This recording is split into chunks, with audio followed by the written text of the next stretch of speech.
My first thought is how good they were. They ran the table in the conference. Nobody's ever done that before, and it's going to be very tough for somebody to do that again. Go 8-0 in the conference, and then 3-0 in the conference tournament, win the championship.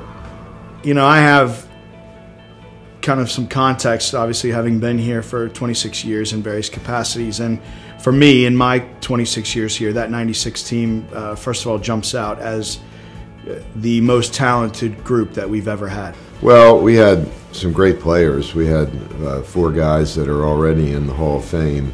Juan Hughes, who was the leading scorer in the country that year, Wade Barrett and Steve Jolly, who both went on to extensive professional careers, and our young goalkeeper, Aiden Brown, who was a freshman, became a 3-time All-American subsequently, and also had a very extensive professional career.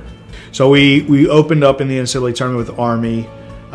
You know, I remember distinctly in those days, again, we were having some great seasons at that time, but playing on Busch Field on AstroTurf, we oftentimes had to go other places to play NCAA games, whether that was on the road or if we were hosting a game, it was sometimes neutral in those days. And we played 2 home games at Old Dominion that year. It's a little surreal to be playing your home NCAA game at your major rival's facility and then going down to Army at halftime in the first game and thinking, boy, this team is too good to really, you know, go out like this. And then we came out of the locker room and scored a few goals and beat Army. And then after going to Maryland and basically playing on a field that probably wasn't playable on the day, and getting a huge result against those guys, 3-0.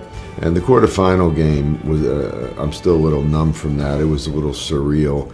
I mean, we had a legitimate chance to win the game, lost in overtime. St. John's then went on to win the national championship. And the margin at that level obviously is very small, and I think that probably everyone in this group of 96 guys feels like we could have won that game, and it could have been us, you know, hoisting a national championship that year. If you are going to evaluate a team by the number of wins, by the depth that they went into the NCAA tournament, by the number of individuals who are in the Hall of Fame, I think you'd have to make a pretty strong claim that this could have been the best team we've ever had here. The 96 team is special in my memory, certainly, and will go down in history as arguably the greatest team in our program. And congratulations on this very well-deserved achievement. Congratulations, guys. You were a great team to work with, a lot of fun. We did really well, and I'm proud to have been your coach.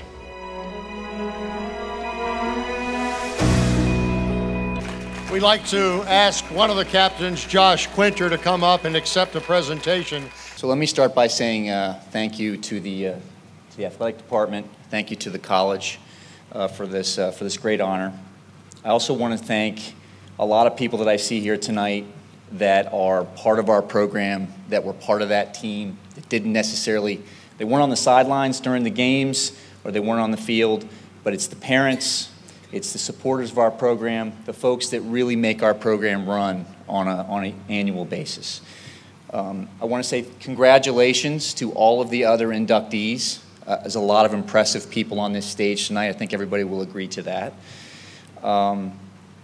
And one other thing I want to do before I talk about the team for a minute is this. We have a teammate who unfortunately can't be here with us tonight.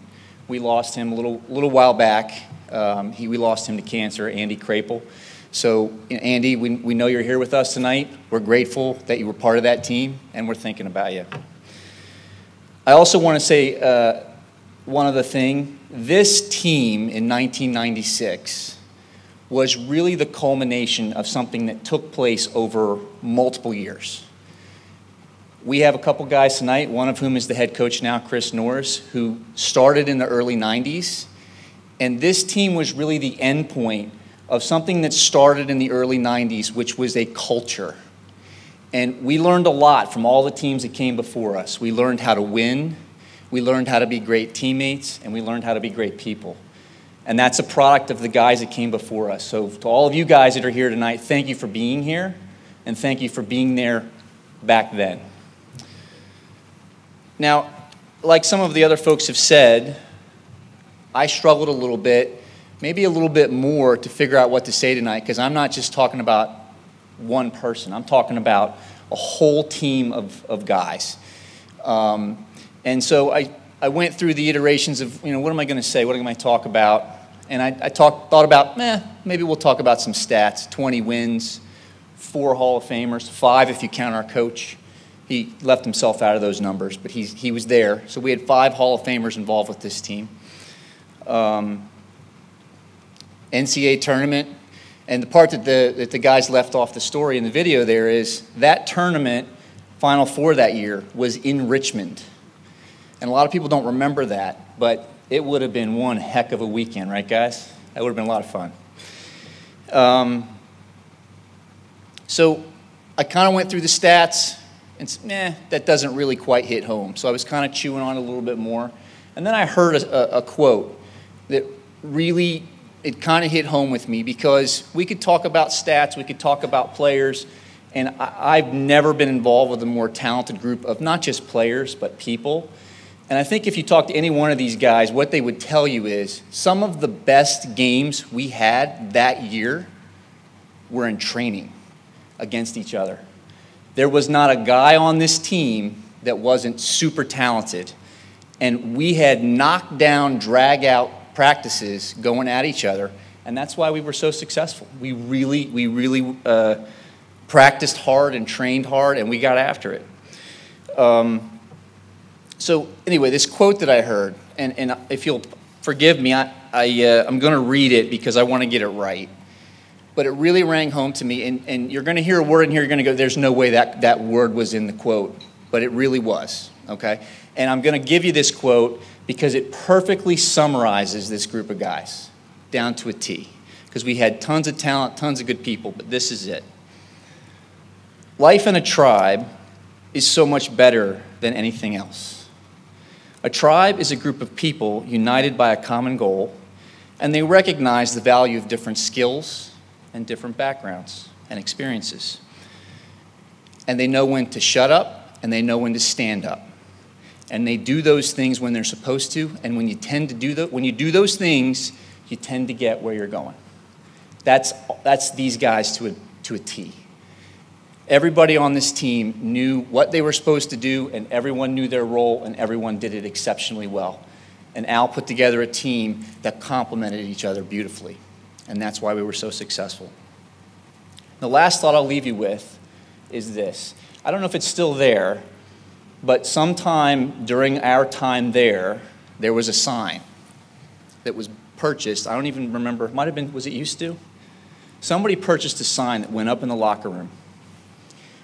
And all it said, and every one of us saw it and bought into it when we walked out of that locker room to play every day.